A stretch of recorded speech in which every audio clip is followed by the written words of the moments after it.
Hello students, एक बार फिर स्वागत है आपका क्लास 10th के ही एक और नई वीडियो में। डियर स्टूडेंट्स, इस वीडियो के माध्यम से हम आपको क्लास 10th का चैप्टर 5 अर्थमेटिक प्रोग्रेशन कराने जा रहे हैं। अर्थमेटिक प्रोग्रेशन क्या होती है, आइए देखते हैं।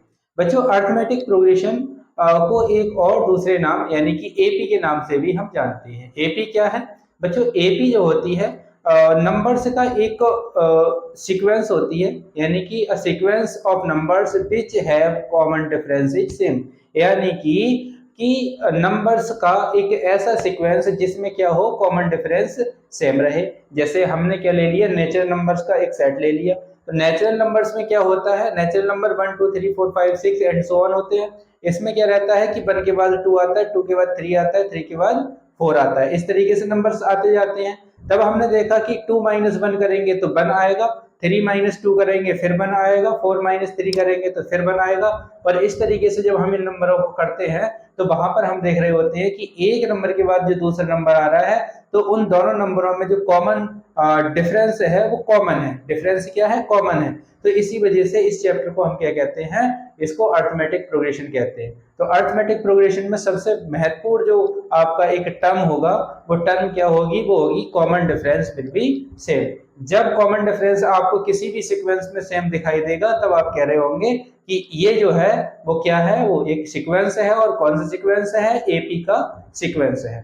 ओके, तो ये अर्थमेटिक प्रोग्रेशन होती है। आइए इसमें कुछ बेसिक फार्मूलाज हैं, उन फार्मूला के ऊपर हम बात करते हैं। तो देखिए, इसमें बच्चों जनरल टर्म का फार्मूला सबसे पहला आता है। जनरल टर्म का फार्मूला जो होता है आपका, वो जनरल टर्म का फार्मूला होता है पहला, A N is equal to A plus N minus one into D. इस फॉर्मूले को हम क्या कहते हैं? ये हमारा है जनरल टर्म फॉर्मूला।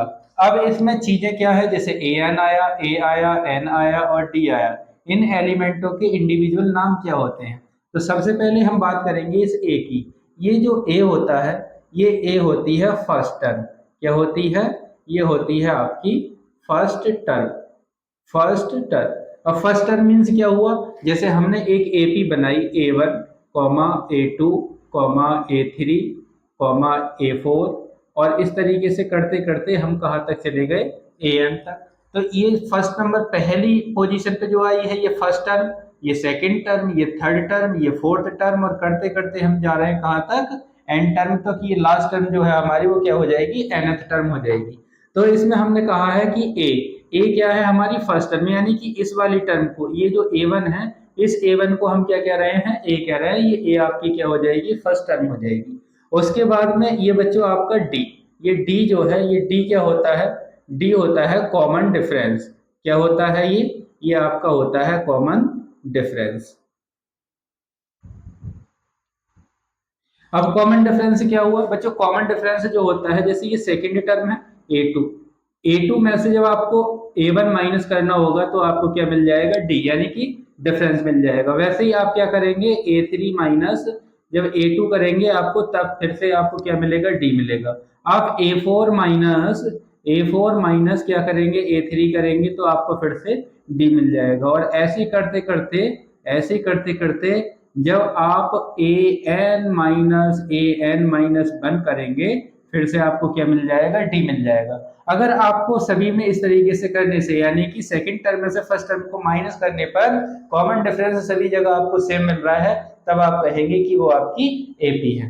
तो इसी तरीके से ये क्या होता है? आपका डी होता है। अब उसके बाद में बात आती है बच्चों इस एन की। ये एन, एन क्या होता है? एन होती है नंबर ऑफ टर्म्स।